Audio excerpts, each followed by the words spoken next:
Hello everyone. आज का हमारा topic of learning, topic of discussion होने वाला है रिएक्शन मैकेनिज़्म।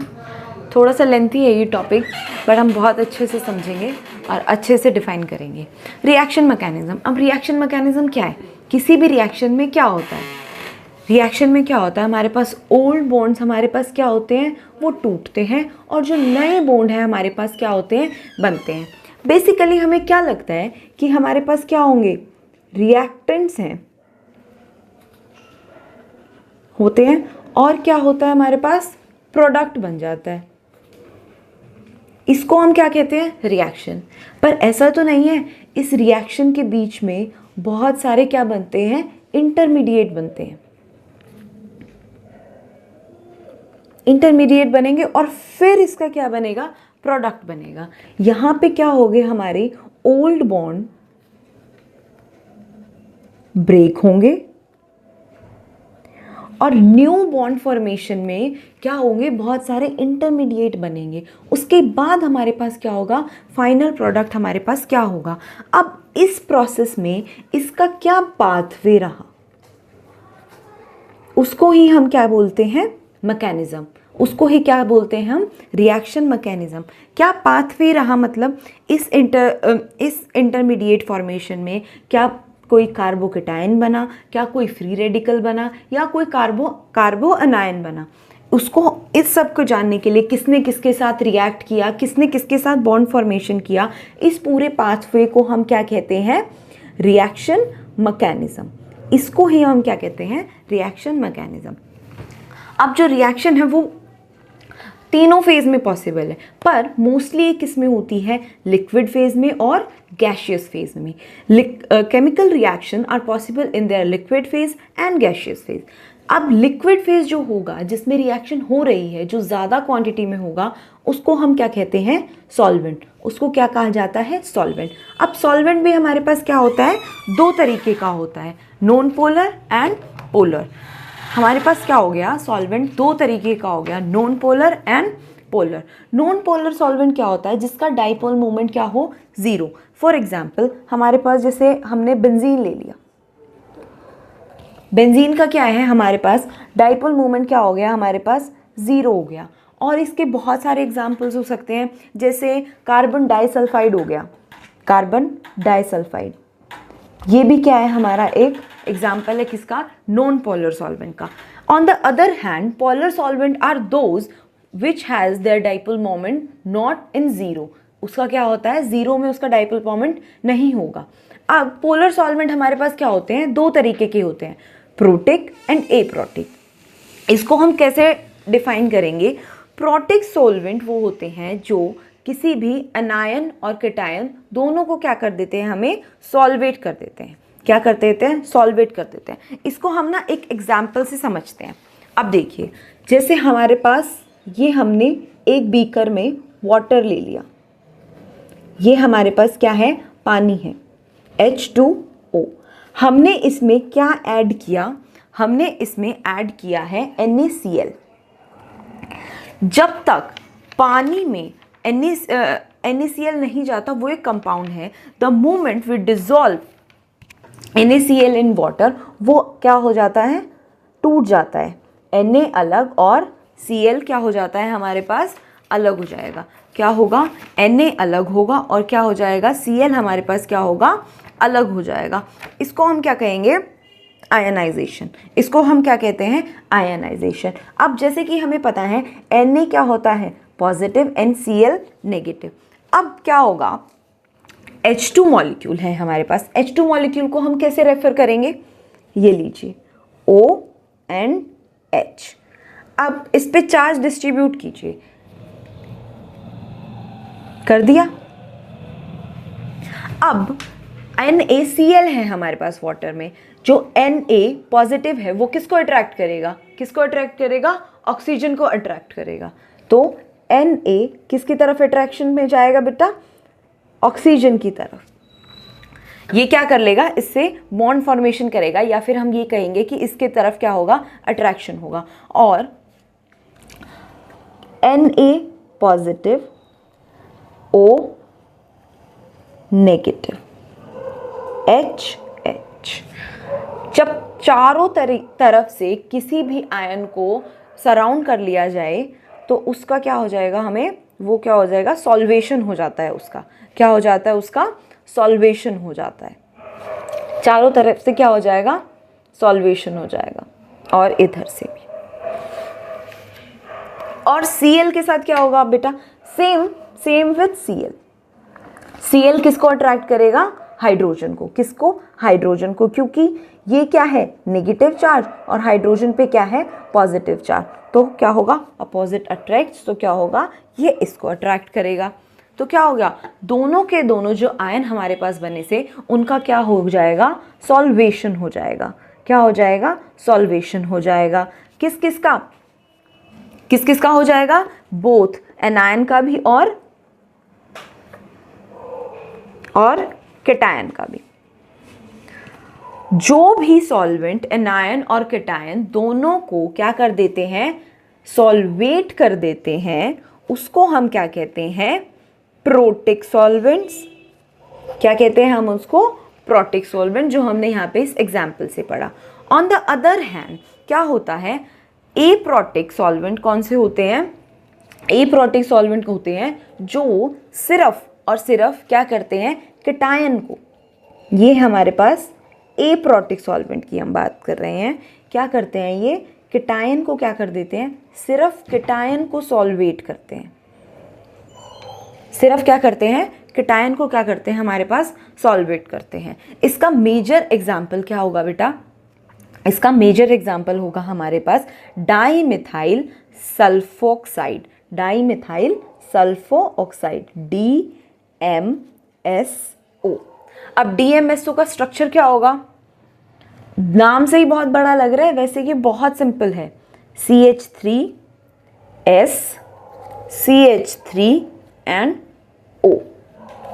अब इस दोनों तरफ इसको क्या है, बल्कि ग्रुप है इसके पास, दोनों तरफ इसके पास क्या है, बल्कि ग्रुप है, जिसकी वजह से ये क्या कर पाता है, O के पास हमारे पास क्या है, नेगेटिव चार्ज, इसीलिए ये हमेशा सिर्फ उनको ही क्या कर सकता है, सॉल्वेट कर सकता है। सॉल्वेशन उन्हीं की करेगा जिनके पास क्या होगा, पॉजिटिव चार्ज होगा, क्योंकि जैसे यहाँ से करना शुरू करेगा हिंड्रेंस आ जाएगी, स्टीरियोकेमिस्ट्री क्या हो जाए, क्योंकि बल्कि ग्रुप है ना, ये बल्कि ग्रुप की वजह से क्या होगी, हिंड्रेंस आ जाएगी, और वो क्या हो जाएगा, वो रिएक्शन नहीं हो पाएगा, वो अट्रैक्शन पॉसिबल ही नहीं हो पाएगा। इसीलिए एप्रोटिक सॉल्वेंट कौन से होते हैं, जो सिर्फ और सिर्फ कैटायन को क्या करते हैं, सॉल्वेशन करते हैं उनका।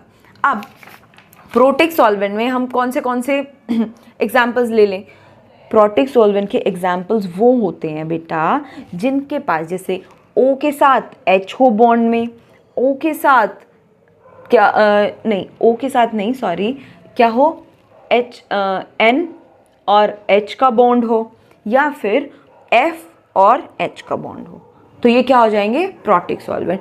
ए प्रोटिक सॉल्वेंट के मेन एग्जाम्पल्स कौन से हैं, मैंने आपको कौन सा बताया अभी, DMSO। इसका एक और एग्जाम्पल है DMA, डाईमिथाइल एसिटामाइड। इसका एक और एग्जाम्पल है डाईमिथाइल एसिटामाइड, DMA। इसका स्ट्रक्चर अगर हम जानना चाहें तो इसका स्ट्रक्चर यही होगा, CH3C double bond O N और CH3CH3। अब देखिए, जो मैंने आपको DMSO में बताया था, क्योंकि उसके पास क्या थे, बल्कि ग्रुप थे ना, इसी की वजह से वो क्या नहीं कर पा रहा था, आगे बॉन्ड फॉर्मेशन नहीं कर पा रहा था। और इसके साथ भी क्या होगा कि आगे इसके पास भी क्या है, बल्कि ग्रुप है, इसीलिए क्या होगा, ये बॉन्ड फॉर्मेशन में हेल्पफुल नहीं हो पाएगा। इसीलिए क्या है, ये सिर्फ और सिर्फ क्या करता है, ए प्रोटिक सॉल्वेंट किसको करता है, सिर्फ कैटायन को क्या करता है, सोलवेट करता है। किसको करता है, सिर्फ कैटायन को सोलवेट करता है। अब बेटा हम बात करते हैं टाइप्स ऑफ रिएक्शन। रिएक्शन कितने तरीके की होती है, रिएक्शन बेटा मेनली 4 तरीके की होती है, addition reaction, substitution reaction, elimination reaction and rearrangement reaction.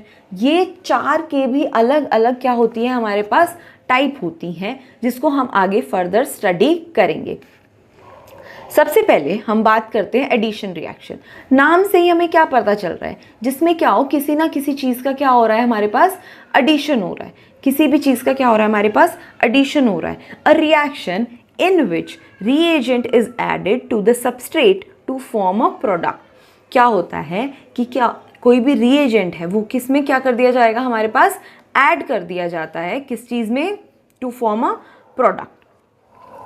Until and unless क्या होता है, इसमें किसी भी चीज़ की एलिमिनेशन नहीं होती। हमारे पास जो हमने सबस्ट्रेट लिया है, मान लीजिए हमारे पास सबस्ट्रेट वो होता है जिसमें क्या हो, अनसैचुरेटेड बॉन्ड, अनसैचुरेटेड बॉन्ड्स होंगे, या फिर हम और भी एक इसकी क्या कर सकते हैं, जिसमें क्या होगी, लॉन्ग कार्बन चेन होगी हमारे पास, उसके हम क्या कहते हैं, सबस्ट्रेट। सबस्ट्रेट में क्या होता है बेटा, कोई भी रिएक्शन या फिर रिएजेंट्स क्या हो जाते हैं, एडिशन हो जाता है, उसको हम क्या कहते हैं, एडिशन रिएक्शन।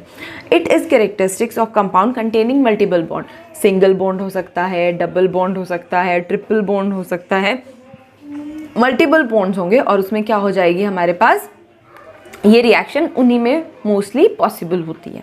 अब बात करते हैं हम इलेक्ट्रोफिलिक सब्स्टिट्यूशन रिएक्शन। अब इलेक्ट्रोफाइल क्या होता है, सबसे पहले हम बात करते हैं इलेक्ट्रोफाइल। बेटा हमारी वो स्पीशीज़ है जिसके ऊपर, जिसको हम क्या कह सकते हैं, वो क्या है, इलेक्ट्रॉन डेफिशिएंट है। ये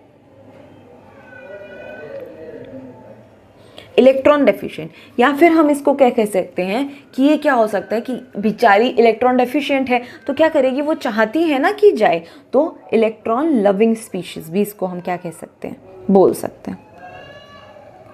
ठीक है, अब इलेक्ट्रोफाइल एडिशन रिएक्शन है, नाम से ही पता चल रहा है किसका एडिशन होगा, इलेक्ट्रोफाइल का क्या होगा, हमारे पास इसमें क्या होगा, एडिशन होगा। अब हम क्या करेंगे, इसको एक एग्जाम्पल के थ्रू समझेंगे। फॉर एग्जाम्पल हमने एक रिएक्शन ले ली, मान लीजिए हमने ये ले लिया CH3 CH double bond CH2 plus HCl, ये हमने ले लिया। अब CCl4, अब इसका प्रोडक्ट हमारे पास बना बेटा CH3 CH CH2 H और क्या बना हमारे पास Cl। ये हमने एक रिएक्शन ले ली। अब इस रिएक्शन को मैकेनिज्म में कैसे कन्वर्ट करेंगे, हम इसका मैकेनिज्म कैसे समझेंगे। अब देखिए इसमें हमें साफ साफ पता चल रहा है, सबस्ट्रेट कौन है हमारे पास, ये हमारे पास क्या है, सबस्ट्रेट हो गया, और ये हमारे पास क्या है, रिएक्टेंट। ये हमारे पास क्या है, इसमें रिएक्टेंट है। अब देखिए सबसे पहले क्या होगा, सबसे पहले स्टेप में क्या होगा, HCl क्या होगा, आयनाइजेशन हो जाएगा। आयनाइजेशन मतलब क्या होगा, HCl टूट जाएगा अपने में अपने पार्ट्स में, जैसे H positive and Cl negative. क्या हो गया, फर्स्ट स्टेप में हमारे पास क्या हो गया, इसका आयनाइजेशन हो गया। शुरुआत क्या होगी, आयनाइजेशन। अब हमने आयनाइजेशन करने के बाद क्या हुआ बेटा, हमारे पास ये क्या बन गया, इलेक्ट्रोफाइल।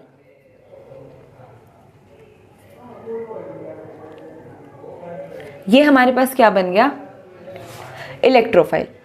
अब बताओ क्यों हुआ ये इलेक्ट्रॉन, क्योंकि ये इलेक्ट्रॉन रिच तो है नहीं, ये क्या है, इलेक्ट्रॉन डेफिशिएंट है। तो किस तरीके से काम करेगा, ये एज अ इलेक्ट्रोफाइल, ये क्या करेगा, हमारा यहाँ पे काम करेगा।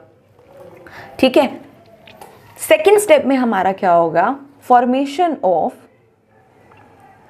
कार्बोकेटायन। चलिए देखते हैं किस तरह। ठीक है, अब हमारे पास जो हमारा सबस्ट्रेट है, हमारे पास क्या है, हमारा सबस्ट्रेट CH3 CH CH2, हमारे पास क्या है, अब इलेक्ट्रोफाइल। अब ये इलेक्ट्रोफाइल है, इलेक्ट्रोफाइल क्या हुआ है, इलेक्ट्रॉन डेफिशिएंट है, इसको दूर से ट्रिपल बॉन्ड दिखता है बेटा। ठीक है, अब क्या होगा, इसकी रिएक्शन होगी कहाँ पे, यहाँ पे। कभी भी एरो हम कहाँ पे लगाएंगे, जो बल्की ग्रुप है, जो ज़्यादा किसके पास है, इलेक्ट्रॉन जिसके पास ज़्यादा है, एक्सेस ग्रुप है, स्ट्रॉन्ग ग्रुप है, उसकी तरफ से वो तो बेचारा H पॉजिटिव तो अपने पास खींच नहीं पाएगा ना, तो वो खींचेगा। केमिस्ट्री में ये बहुत ज़्यादा इंपॉर्टेंट है, आप किसी भी रिएक्शन में एरोज किस तरफ लगा रहे हैं। तो यह क्या होगा, यहाँ पे हमारे पास क्या हो जाएगा, रिएक्शन करेगा। तो हमारा क्या होगा, कार्बोकैटायन क्या हो जाएगी, फॉर्मेशन हो जाएगी। अब कार्बोकैटायन फॉर्मेशन में अब इसके पास हमारे पास 2 स्टेप हो सकते हैं। अब देखिए 2 फॉर्मेशन हो सकती है कि ये H जाके मूव कहाँ पे करे। एक हमारे पास ये पोजीशन है और एक हमारे पास ये पोजीशन है। हम दोनों पे ही देख लेते हैं कि क्या क्या प्रोडक्ट आएंगे, दोनों पे देख लेते हैं हम कि क्या क्या प्रोडक्ट इसमें बनेंगे। अब देखिए हमें ये देखना है कि हमारे इसके पास 2 पोजीशंस है, दोनों पोजीशन पे ये कहीं पे भी जाके अटैक कर सकता है और कहीं पे भी जाके अटैच हो सकता है और 2 प्रोडक्ट बनेंगे। अब आप बोलेंगे कि हम 2 प्रोडक्ट कैसे डिसाइड करें, चलिए हम दोनों ही प्रोडक्ट देख लेते हैं कि कौन से होते हैं। अगर ये प्रोडक्ट पहले वाले पे अटैक करेगा तो इसका प्रोडक्ट बेटा ये आएगा, है ना, this would be your product. And if it goes to second position तो क्या हो जाएगा, ये आएगा। आई डोंट थिंक कि आपको कोई डाउट होना चाहिए। ये देखिए अब ये बोलेंगे कि हमारे पास 2 प्रोडक्ट तो आ गए, अब इसमें से हम डिसाइड कैसे करेंगे कि ज़्यादा स्टेबल कौन सा होगा, मेजर कौन सा होगा, माइनर कौन सा होगा। अब देखिए इसको तो हम झट से निकाल देंगे। इसमें क्या है, अल्फा हाइड्रोजन हमारे पास कितने हैं, 6, और इसमें कितने हैं, 2। तो हमें साफ साफ पता चल रहा है कि स्टेबल प्रोडक्ट कौन सा है, ये वाला, दिस इज मोर स्टेबल। तो कार्बोकैटायन की फॉर्मेशन में जो हमारे पास 2 पोजीशंस आई थी, जो में से तो हमने ये देखे कि इस पोजीशन पे जाके क्या बनेगा और इस पोजीशन पे क्या जाके बनेगा। अल्फा हाइड्रोजन से हमने ये कंक्लूड कर लिया कि मोर स्टेबल प्रोडक्ट हमारे पास ये हो गया, मोर स्टेबल प्रोडक्ट हमारे पास ये हो गया। तो हम आगे की रिएक्शन कैसे करेंगे, इसी के साथ लेके करेंगे। अब देखिए थर्ड स्टेप में हमारे पास क्या बना, इलेक्ट्रोफाइल का तो यूज हो चुका है, इलेक्ट्रोफाइल एडिशन हो गया। अब हमारे पास क्या बचा, क्लोरीन बचा। अब CH3 CH positive CH2 H plus Cl negative. अब Cl नेगेटिव जाके कहाँ अटैक करेगा, जहाँ पे पोजीशन पॉजिटिव है, जहाँ पे इलेक्ट्रॉन डेफिशिएंसी है, वहीं पे तो जाके वो अटैच होगा ना। तो ये क्या बन गया, CH3 CH Cl CH2 और क्या बन गया हमारे पास H। This is our final product, this is our final product. इसका क्या नाम है बेटा, क्लोरोप्रोपेन। ये हमारा क्या हो गया हमारा ये मेन प्रोडक्ट आ गया। अब हम इसको एक क्विक रिकैप कर लेते हैं। देखिए हमने ये रिएक्शन ली थी, ये हमारा क्या था, सबस्ट्रेट था, ये हमारा क्या था, रिएक्टेंट था, ये हमारा प्रोडक्ट आया। हमको ये देखना था इस रिएक्शन मैकेनिज्म का, इसका रिएक्शन का क्या देखना था, हमें मैकेनिज्म देखना था। सबसे पहले स्टेप में क्या हुआ, आयनाइजेशन ऑफ HCl हुई। आयनाइजेशन ऑफ HCl में क्या हुआ, हमारे पास इलेक्ट्रोफाइल बना। इलेक्ट्रोफाइल क्या हो गया, फॉर्मेशन हो गया। इलेक्ट्रोफाइल फॉर्मेशन के बाद क्या होगा, हमारी रिएक्शन शुरू होगी, क्योंकि हमारी रिएक्शन का नाम ही क्या है बेटा, इलेक्ट्रोफाइल एडिशन रिएक्शन। इलेक्ट्रोफाइल का क्या होगा, एडिशन। उसके लिए हमारे पास इलेक्ट्रोफाइल तो होने चाहिए ना। सेकेंड स्टेप में हमारे पास क्या आएगा बेटा, हमारे पास क्या आएगा, formation of carbocation. Formation of carbocation के लिए हमने जो हमारे पास सबस्ट्रेट था उसको लिया इन द प्रेजेंस ऑफ हमारा इलेक्ट्रोफाइल। इलेक्ट्रोफाइल ने हमारा कहाँ पे रिएक्ट करा, जहाँ पे डबल बॉन्ड था, अनसैचुरेटेड बॉन्ड पिच का क्या किया, जाके उसने पिच किया। एरो का मैंने आपको बताया था कि जहाँ पे एक्सेस ऑफ इलेक्ट्रॉन है सिर्फ वहीं से एरो दूसरे की तरफ जाएगा। अब ये तो बेचारा पहले से इलेक्ट्रॉन डेफिशिएंट है, वो कैसे अपनी तरफ खींचेगा, है ना। तो ये हमारे पास क्या बन गया, हमारे पास कार्बोकैटायन बन गया। कार्बोकैटायन के बाद जो बना, मैंने आपको बताया था कि हमारा क्या होगा, अब इसके पास दो पोजीशंस है, या तो यहाँ रिएक्ट करेगा या फिर यहाँ रिएक्ट करेगा। हमने दोनों ही पोजीशंस पे रिएक्शन करा के या फिर अटैचमेंट करा के हमने क्या देख लिया, अपने दोनों प्रोडक्ट देख लिए कि कौन से आएंगे। अब मोर स्टेबल प्रोडक्ट हमने कैसे कंक्लूड किया, अल्फा हाइड्रोजन से। इस प्रोडक्ट में हमारा अल्फा हाइड्रोजन 6 आ रहा था, यहाँ पे क्या आ रहा था 2, तो मोर स्टेबल प्रोडक्ट कौन सा हुआ हमारे पास, ये वाला हुआ। अब जो हमारा मोर स्टेबल प्रोडक्ट है उसको हम किससे रिएक्शन कराएंगे या फिर किसके साथ हम क्या करेंगे, रिएक्शन को प्रोसीड करेंगे क्लोरीन के साथ, और हमारे पास हमारा क्या आ जाएगा, फाइनल प्रोडक्ट क्या आ जाएगा, ये आ जाएगा। अब बेटा हम देखते हैं, ये हमारे पास क्या आ गया, हमारा फाइनल प्रोडक्ट आ गया, जिसका नाम हमारे पास क्या है, 2-क्लोरोप्रोपीन। 2-क्लोरोप्रोपीन। अब इस रिएक्शन की कुछ मेन कैरेक्टरिस्टिक्स है। इनिशिएटेड बाय इलेक्ट्रोफाइल, इलेक्ट्रोफाइल से हमने क्या किया, इनिशिएट किया। कैसे, हमारे पास HCl था, उसका हमने क्या किया, आयनाइजेशन कराया, H पॉजिटिव मिला हमें और Cl नेगेटिव मिला। अब इसमें से हमारे पास इलेक्ट्रोफाइल कौन एक्ट करेगा, इलेक्ट्रोफाइल वही तो एक्ट करता है ना जिसमें क्या हो, डेफिशिएंसी हो। तो हमारा H क्या करेगा, हमारे पास एज अ इलेक्ट्रोफाइल क्या करेगा, H क्या करेगा, हमारा एज अ इलेक्ट्रोफाइल हमारे पास काम करेगा। अब जो बेटा हमारा सेकंड स्टेप है, क्या है हमारा second step, formation of carbocation, वो हमारा क्या है, रेट डिटरमाइनिंग स्टेप है।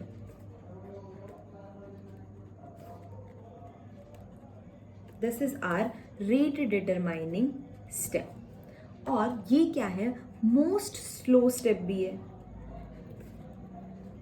अब देखिए 3 लोग जा रहे हैं जैसे, ठीक है, 3 लोग जा रहे हैं, तीनों दोस्त साथ में जा रहे हैं। एक की स्पीड 4 है, एक की स्पीड 2 है और एक की स्पीड 3 है, पर साथ में चलना है ना इन्हें, साथ में चलेंगे, एक को पीछे एक को आगे तो नहीं छोड़ देंगे। तो कौन डिसाइड करेगा कि किस स्पीड से चलेंगे, जिसकी सबसे कम स्पीड है वही तो डिसाइड करेगा ना कि ये किस स्पीड से वहां पे पहुंचेंगे। इसीलिए ये मोस्ट स्लो स्टेप है, तो ये क्या हो गया, रेट डिटरमाइनिंग हमारे पास क्या है, ये स्टेप है। Rate determining step is formation of carbocation. जो रेट है वो किस पे डायरेक्टली डिपेंड करता है, स्टेबिलिटी ऑफ कार्बोकेटायन पे क्या करता है, ये डिपेंड करता है। अब देखिए कुछ एग्जांपल्स हैं हमारे पास इलेक्ट्रोफाइल एडिशन रिएक्शन के, तो ये मुझे पूरा यकीन है आप बहुत अच्छे से कर लेंगे। इसको हम कैसे आगे प्रोसीड करेंगे, ये हमारे पास पीएच होगा, यहाँ पे क्या हो जाएगा, हमारा पॉजिटिव चार्ज आ जाएगा, और ये हमारा यहाँ पे क्या आ जाएगा, CH3 आ जाएगा। अब मुझे आप ये बताइए, इसको मुझे रीअरेंज कराने की ज़रूरत नहीं है, ज़्यादा स्टेबल कार्बोकेटायन है, इसको रीअरेंज कराने की कोई ज़रूरत ही नहीं है, नो रीअरेंजमेंट। अब हमारे पास क्या बन जाएगा, इसका प्रोडक्ट क्या बन जाएगा, PH CH3 और क्या आ जाएगा, Cl यहाँ पे आ जाएगा। अब सेकंड एग्जाम्पल हमारे पास है, ये है, इस सबसे पहले क्या हो जाएगा, यहाँ पे हमारे पास एक पॉजिटिव चार्ज आ जाएगा, ठीक है, कार्बोकेटायन की क्या हो जाएगी, फॉर्मेशन हो जाएगी, एंड दिस, समझे, इतना इजी था। हमारी नेक्स्ट रिएक्शन है न्यूक्लियोफिलिक एडिशन रिएक्शन। अब ये रिएक्शन किसके थ्रू शोन की, किसके द्वारा क्या की जाती है, शो की जाती है, ये हुए एल्डिहाइड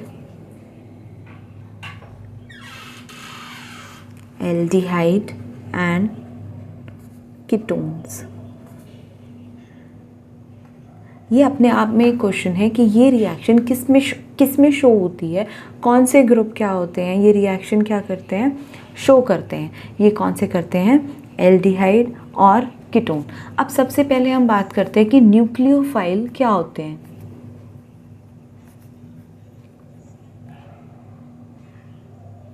न्यूक्लियोफाइल कौन होते हैं, न्यूक्लियोफाइल कौन से होते हैं, जिनको क्या होती है, पॉजिटिव की ज़रूरत होती है, पॉजिटिव नीड होती है, उनको पॉजिटिव की ज़रूरत होती है, न्यूक्लियस की नीड होती है, न्यूक्लियस की क्या होती है, ज़रूरत होती है उनके, जिसके पास क्या होती है, खुद के पास इलेक्ट्रॉन बहुत ज़्यादा होते हैं और या फिर क्या क्या कह सकते हैं, इलेक्ट्रॉन बहुत ज़्यादा एक्सेस में होते हैं,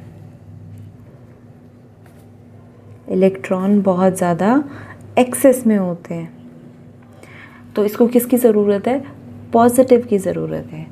अब पॉजिटिव इसको कैसे दिखाई देता है एल्डिहाइड और कीटोन में, वो इम्पॉर्टेंट है हमारे पास। अब एल्डिहाइड और कीटोन में एक चीज़ कॉमन होती है, वो कौन सी होती है, कार्बोनिल ग्रुप। अब ये बहुत इम्पॉर्टेंट है। अब कार्बोनिल ग्रुप में एक ख़ास बात होती है कि इसकी स्ट्रक्चर, अब इसकी स्ट्रक्चर क्या होती है, प्लेनर होती है इसकी स्ट्रक्चर। कार्बोनिल की स्ट्रक्चर प्लेनर होती है, और कौन सी प्लेनर होती है, ट्राइगोनल प्लेनर स्ट्रक्चर होती है कार्बोनिल ग्रुप की। अब एक प्लेन में होता है, जैसे कि एक पेपर पे ही है ये स्ट्रक्चर, ठीक है।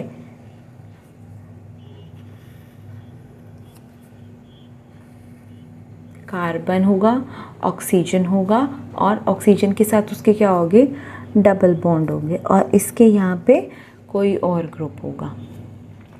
अब हम उसको ए और बी नाम दे देते हैं, हमें नहीं पता कि वो क्या है।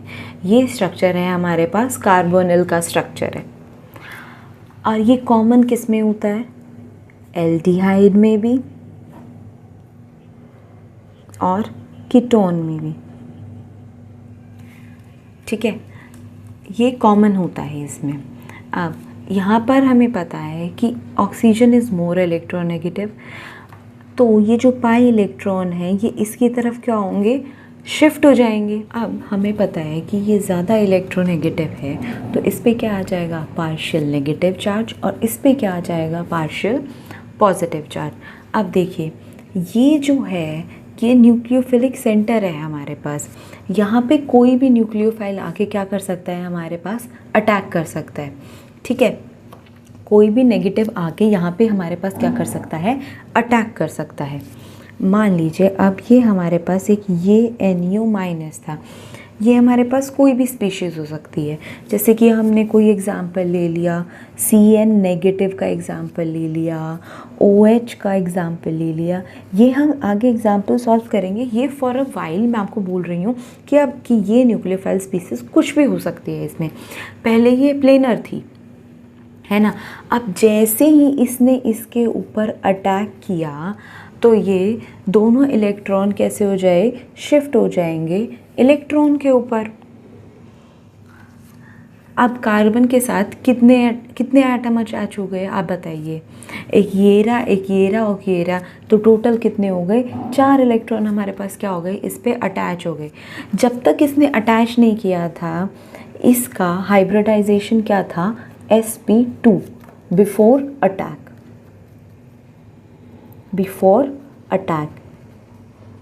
न्यूक्लियोफाइल के अटैक से पहले इसकी हाइब्रिडाइजेशन हमारे पास क्या थी, sp2।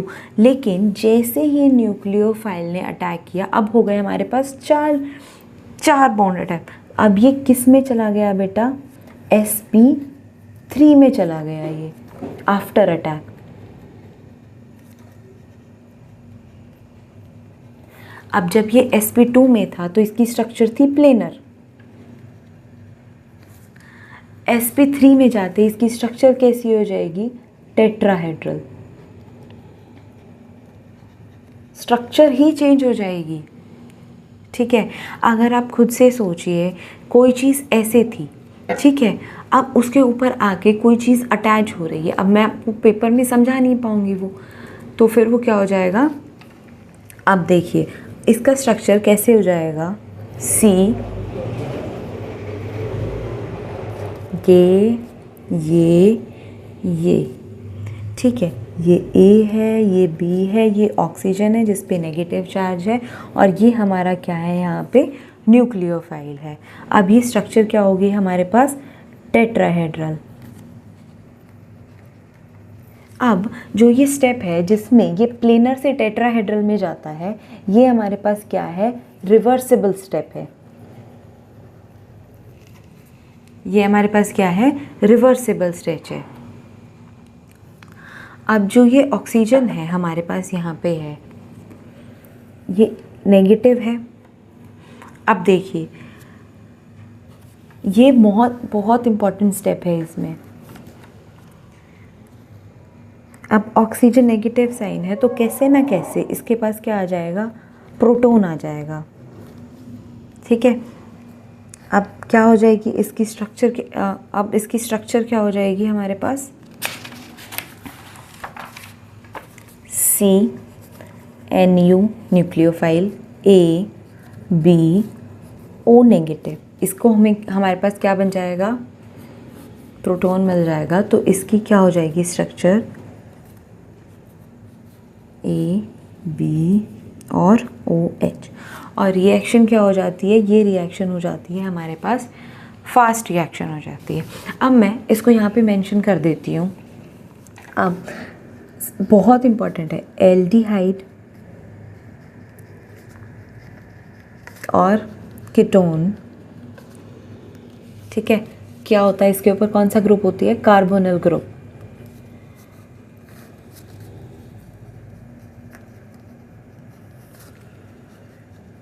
कार्बोनिल ग्रुप होता है इसमें, तो इसमें से कौन सी रिएक्शन शो करता है, न्यूक्लियोफिलिक एडिशन रिएक्शन शो करता है।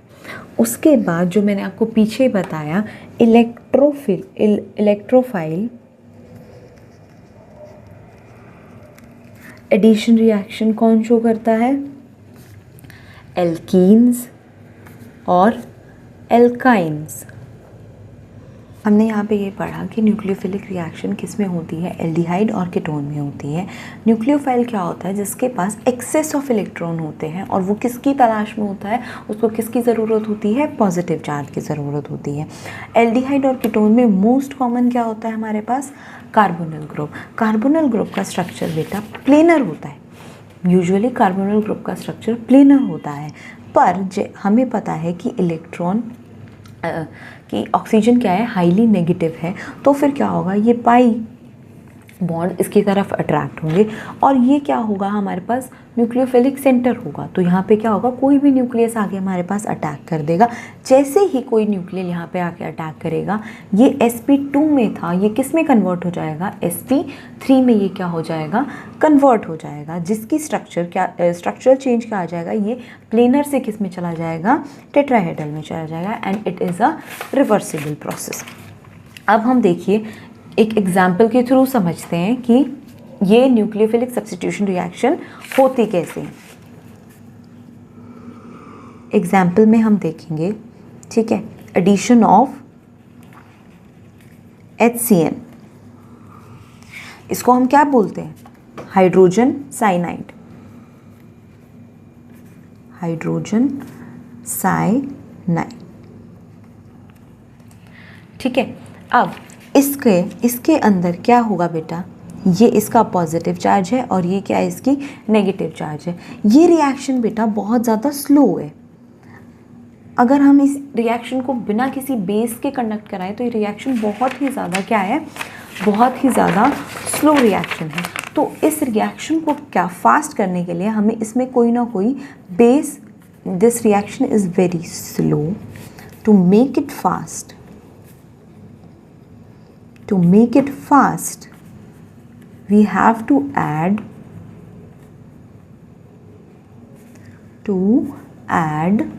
some base, कोई हमें बेस ऐड करना पड़ेगा ताकि ये रिएक्शन क्या हो जाए, फास्ट हो जाए। तो यहाँ पे हमारे पास क्या है, HCN। अब हमें पता है कि ये एसिड है, लेकिन क्या है, ये एक वीक एसिड है। अब इसकी रिएक्शन हम किसी बेस के साथ कराएंगे, OH-, ये क्या हमारे पास बेस। अब बेस का क्या काम होता है, H+ को अपनी तरफ लेना ताकि वाटर का मॉलिक्यूल बन सके और वो क्या हो सके, बाहर निकल सके। तो यहाँ पर HCN से रिएक्ट करेगा तो ये क्या बनाएगा, CN-। इसने क्या जनरेट कर दिया, एक न्यूक्लियोफाइल यहाँ पे क्या कर दिया, जनरेट कर दिया, और साथ में H2O। अब जो ये न्यूक्लियोफाइल हमारे पास बना है, ये किसके साथ जुड़ने के लिए किसके साथ जाएगा? कार्बोनिल कंपाउंड के पास जाएगा, जो किस में प्रेजेंट होते हैं? एल्डिहाइड या कीटोन में प्रेजेंट होते हैं। लेकिन ये रिएक्शन बहुत स्लो है और इसमें बेस ऐड करेंगे हम, तभी ये रिएक्शन क्या होगी? फास्ट फॉरवर्ड में होगी। अब देखिए, ये हमारे पास कार्बोनिल कंपाउंड है, ये कुछ भी हो सकता है, एल्डिहाइड भी हो सकता है और कीटोन भी हो सकता है, ठीक है। यहाँ पे पार्शियल पॉजिटिव है, यहाँ पे पार्शियल नेगेटिव है।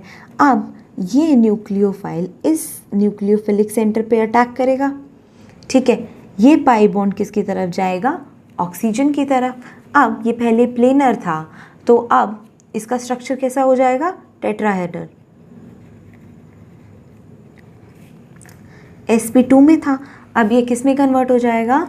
टेट्राहेड्रल में कन्वर्ट हो जाएगा। और क्या कन्वर्जन होगी? sp3। अब देखिए यहाँ पे क्या होगा? यहाँ पे क्या आके जुड़ चुका है हमारे पास? SCN। ये क्या हो गया? ये हमारे पास एक बॉन्ड बन गया और बाकी चीज़ें सबकी सब ऐसे रहेंगी। O नेगेटिव है, ठीक है। तो O नेगेटिव के बाद यहाँ पे क्या आ जाएगा? हमारे पास कोई H ले लेगा, उसको कोई ना कोई प्रोटॉन मिल जाएगा और क्या हो जाएगा? ये भी फर्दर ये रिएक्शन हो जाएगी, ABNOH। सपोज करो यहाँ पे कुछ लिखा हुआ है, मान लो यहाँ पे CH3 लिखा हुआ है या फिर हमारे पास H ही ले रखा है, एल्डिहाइड है हमारे पास, तो हम यहाँ पे इसको क्या लिखेंगे? CH3 या फिर H, ये लिखेंगे। यहाँ पे क्या आ जाएगा? CH3NH आ जाएगा। अब प्रोटोनेटेड हो गया ये, क्योंकि ये क्या हो जाएगा? हमारे पास इलेक्ट्रॉन नेगेटिव, ऑक्सीजन के पास नेगेटिव चार्ज है, तो वो क्या करेगा? अपने आप को स्टेबल बनाएगा। तो यहाँ पे H+ H2O और ये किस में कन्वर्ट हो गया? C। ऑलरेडी इसके पास क्या था? CN and CH3H। तो हमने अज्यूम किया था कि मान लो कि यहाँ पे ये एक एल्डिहाइड है, ठीक है। और इसको हम क्या कहते हैं बेटो? साइनोहाइड्रीन। ये यहाँ पे क्या हो जाएगी? Formation of cyanohydrin. इस रिएक्शन का सबसे मेन स्टेप ये था कि अगर हम हाइड्रोजन साइनाइड की रिएक्शन करवाते हैं किसी में भी, वो रिएक्शन बहुत ज़्यादा स्लो है, तो उस रिएक्शन को एक्टिवेट करने के लिए, उसको बूस्ट करने के लिए हमें किसी ना किसी बेस को ऐड करना पड़ेगा। इसीलिए हमने बेस ऐड किया, क्या? OH negative. अब इसमें क्या हो जाएगा? CN हमारे पास क्या निकल आएगा? As a nucleophile and H2O एक मॉलिक्यूल बन के बाहर निकल आएगा। जब तक CN ने सेंटर पे अटैक नहीं किया था, तब तक ये sp2 हाइब्रिडाइजेशन में था और इसका स्ट्रक्चर क्या था बेटा? प्लेनर स्ट्रक्चर था। The moment it attack there, तो वो sp2 से किस में कन्वर्ट हो गया? sp3 में कन्वर्ट हो गया and its structure become tetrahedral. बहुत सिंपल रिएक्शन थी, बहुत ही सिंपल इसका मैकेनिज्म है। हमारे पास दोबारा हम पढ़ लेते हैं, न्यूक्लियोफिलिक एडिशन रिएक्शन हमको किस किस में देखने को मिलती है? एल्डिहाइड में और कीटोन में। एल्डिहाइड और कीटोन का एक कॉमन पॉइंट बेटा क्या है हमारे पास? Carbonyl compound. कार्बोनिल कंपाउंड का बेसिक स्ट्रक्चर क्या है हमारे पास? प्लेनर स्ट्रक्चर है इन sp2 hybridization, but the moment whenever some nucleophile attack on the center, it convert itself into sp3 hybridization and its structure become tetrahedral, and remember, it is a reversible process. It is a reversible process. इसके बाद हमने देखा एक example के through कि हम कैसे addition कर सकते हैं किसी भी न्यूक्लियोफाइल का किसी भी एल्डिहाइड या कीटोन।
बेटा on the basis of their intermediate, जैसे अब हमने ये रिएक्शन फॉरवर्ड करी, इसमें कुछ ना कुछ इंटरमीडिएट तो आए होंगे।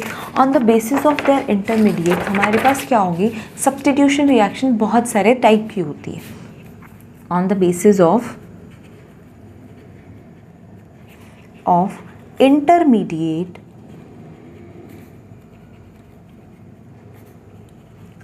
स्पीशीज,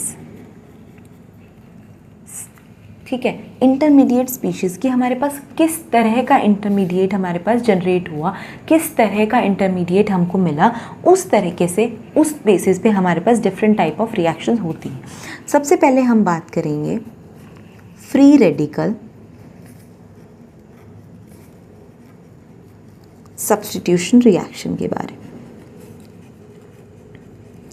अब फ्री रेडिकल सब्स्टिट्यूशन रिएक्शन वो होती हैं जो किसी भी क्या हो, substitution reaction brought by free radical are called as free radical substitution reaction. बहुत सिंपल है, रिएक्शंस ब्रॉट बाय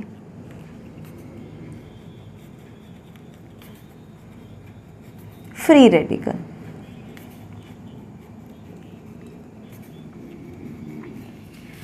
अब फ्री रेडिकल क्या होते हैं, जो खुद में क्या होते हैं, अनस्टेबल स्पीशीज होती हैं।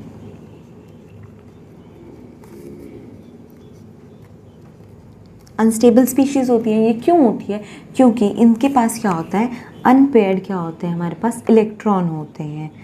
अनपेयर्ड हमारे पास इलेक्ट्रॉन होते हैं, जिसकी वजह से क्या होती है, ये अनस्टेबल होती हैं स्पीशीज, जैसे कि लाइक दिस। ये हमारे पास क्या हो गया, अनपेयर्ड इलेक्ट्रॉन हो गया। अब इसको हम किसी एग्जाम्पल के थ्रू के समझते हैं।